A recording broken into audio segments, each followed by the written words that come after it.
Hello, everybody. Bonjour tout le monde, and really warm welcome to my channel here on the world of YouTube. I am your host, Jimmy Smith, and welcome to Wine with Jimmy. Delighted to have you on board. What are we all about? Well, this is a wine educational channel where I create a lot of wine educational videos to give you the confidence when you are studying the world of wine. So, for example, this series here is on the wines of the world for the WSET Level 4. That's the Wine and Spirit Education Trust Level 4. That's the diploma level. So this is part of the unit they call D3.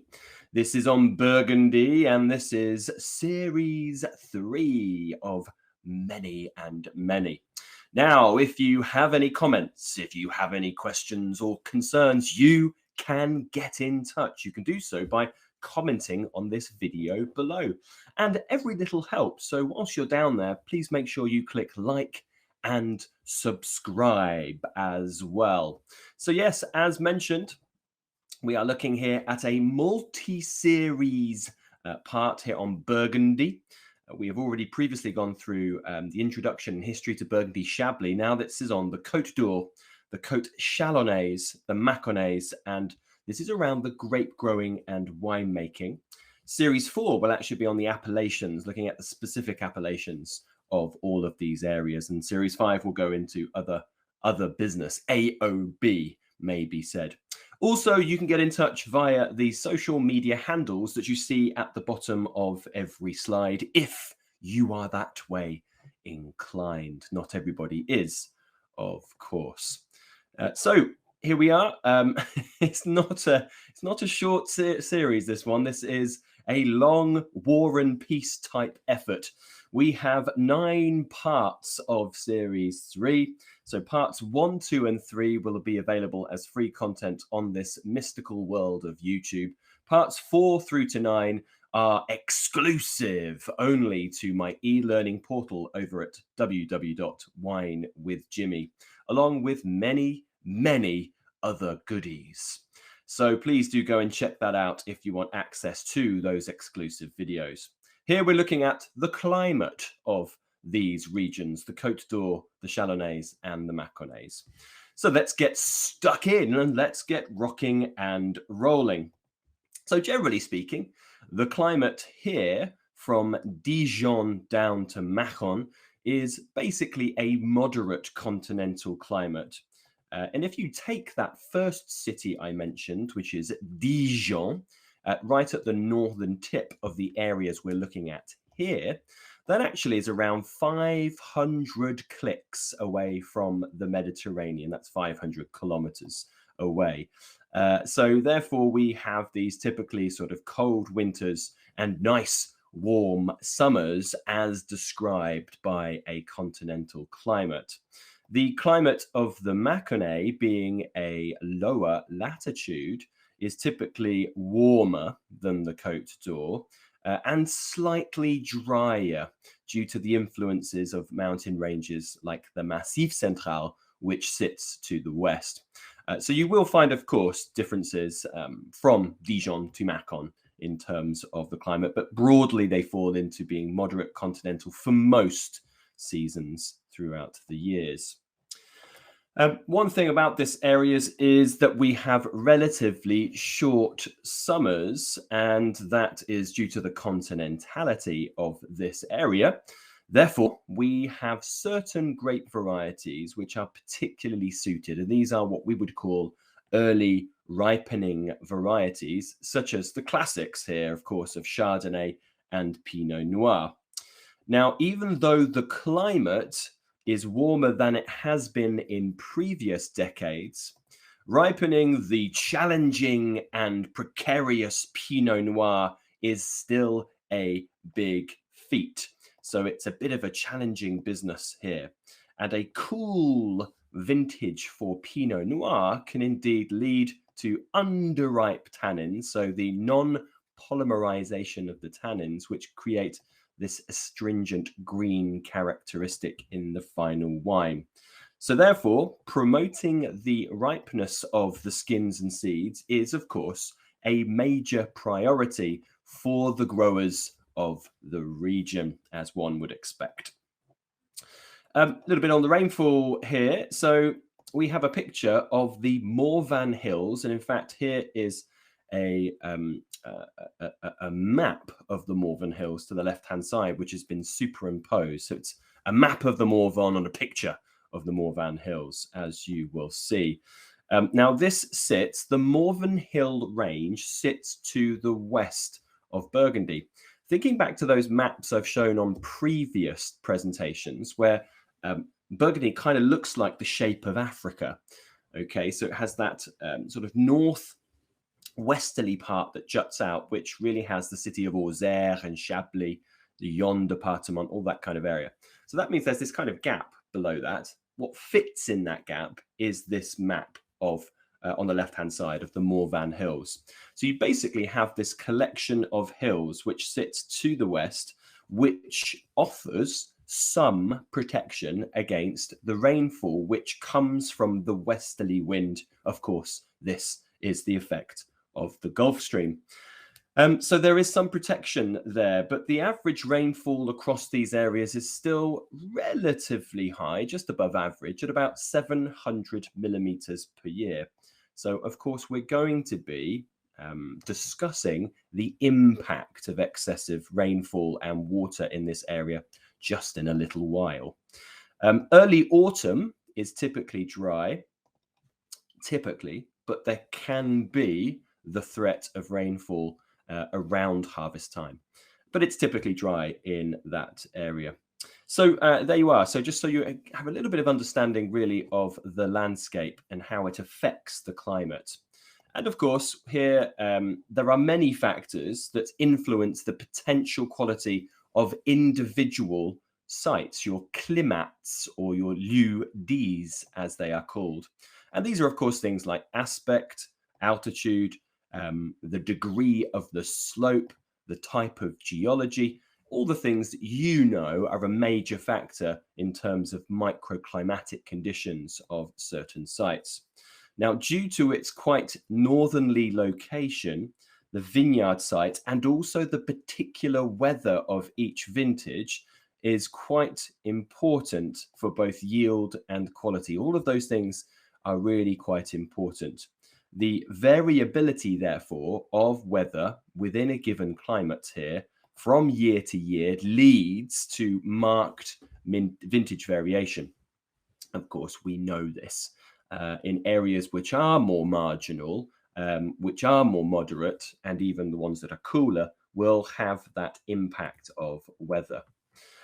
And it doesn't stop there in terms of the challenges, because this far north and also in a continental zone, so without a lack of real impact from oceans or seas, you're going to have the ease of settling of spring frosts.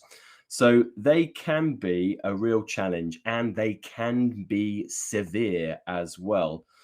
And they can be a problem in terms, of course, of damaging the vines and destroying crops of that year, which can really cause havoc with future fruitfulness as well. So it's not always just a specific yearly problem. It can be quite damaging to the vineyard. The risk is particularly severe because the varieties that we mentioned here, which are early ripening, Pinot Noir and Chardonnay, are also early budding, which means, of course, they run the risk of spring frosts. Now, in the Chablis section, I go into quite a bit of detail about how frost is tackled. So please do look at that in your own time. And the issue is further exacerbated by recent warmer weather in winter. So if you are European based, you will know this. You'll be experiencing this in the recent trends of climate and weather, where we seem to get these rather warm Marches, and there's less exceptionally cold weather at this time, which means, of course, the vines start to believe it's spring, and they, of course, begin their growth, their early spring growth. And this, of course, means that it gives a longer time for a spring frost to affect it during that cool part of the year. So the end of March, April, and going into May. So really becoming quite vulnerable in terms of the length of time in terms of the frost. Other weather issues here as well. So we have hail being a problem throughout the growing season. As we know, and hopefully as you are well aware, hail tends to be exceptionally localized. So it tends to be in a specific area. But for those impacted, the problems that arise from hail damage can be exceptionally substantial, both in winemaking and commercial terms.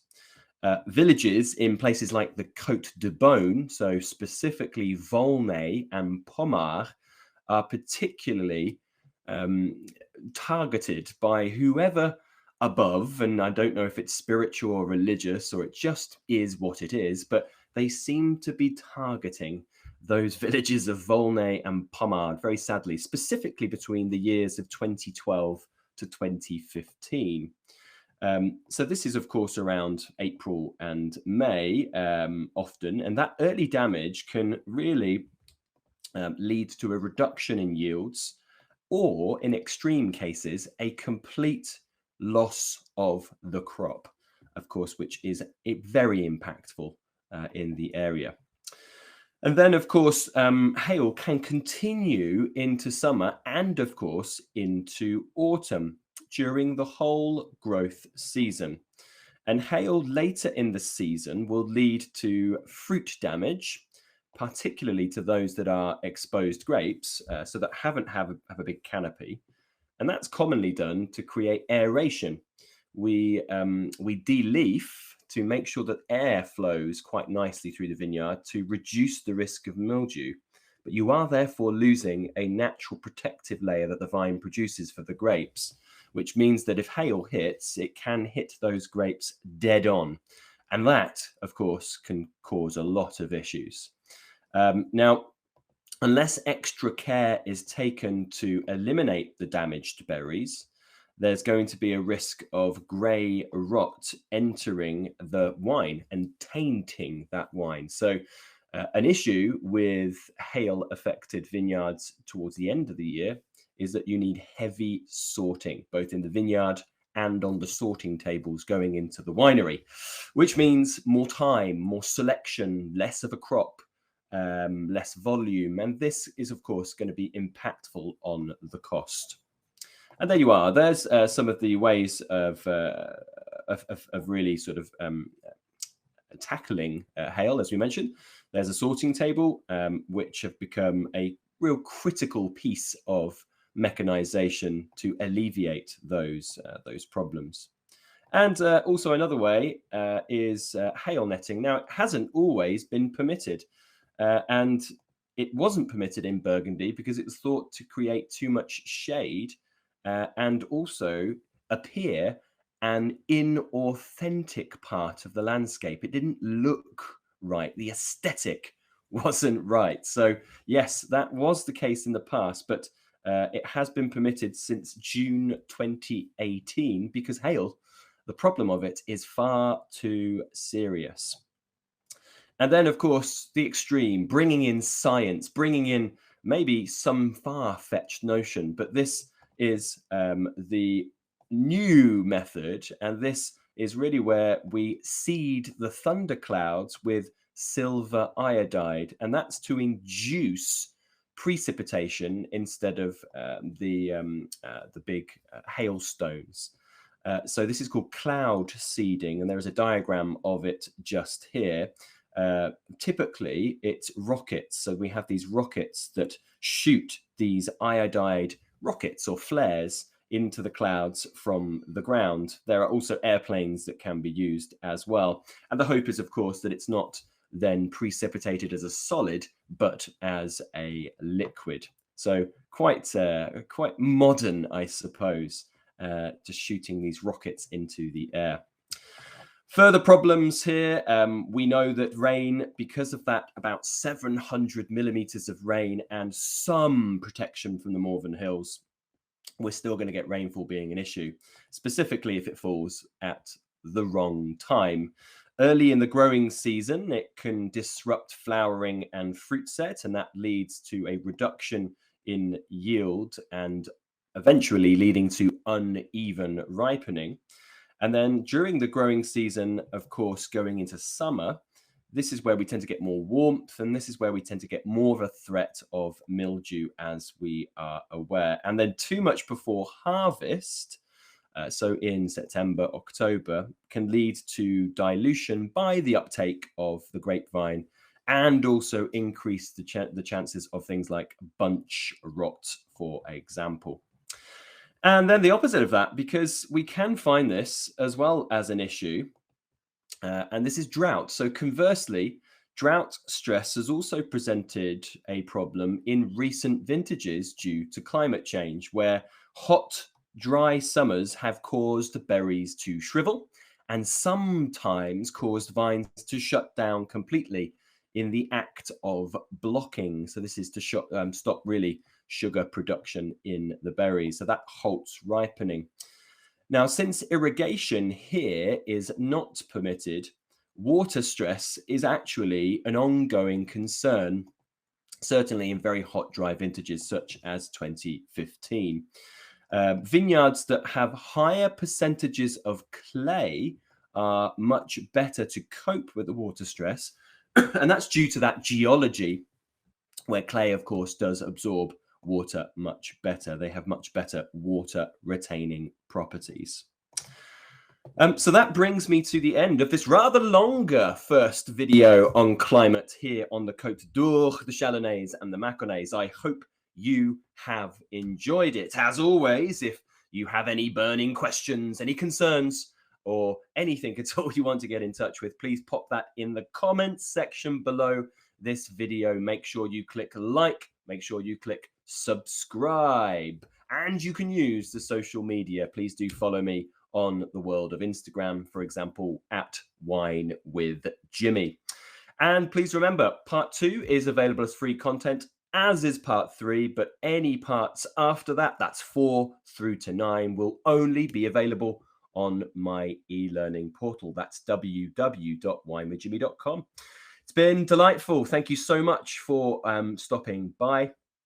And if you do find yourself in the United Kingdom, please do come and see me in London at one of my establishments for a class, a glass, or a bottle. I've been Jimmy Smith. Ciao for now. Bye-bye.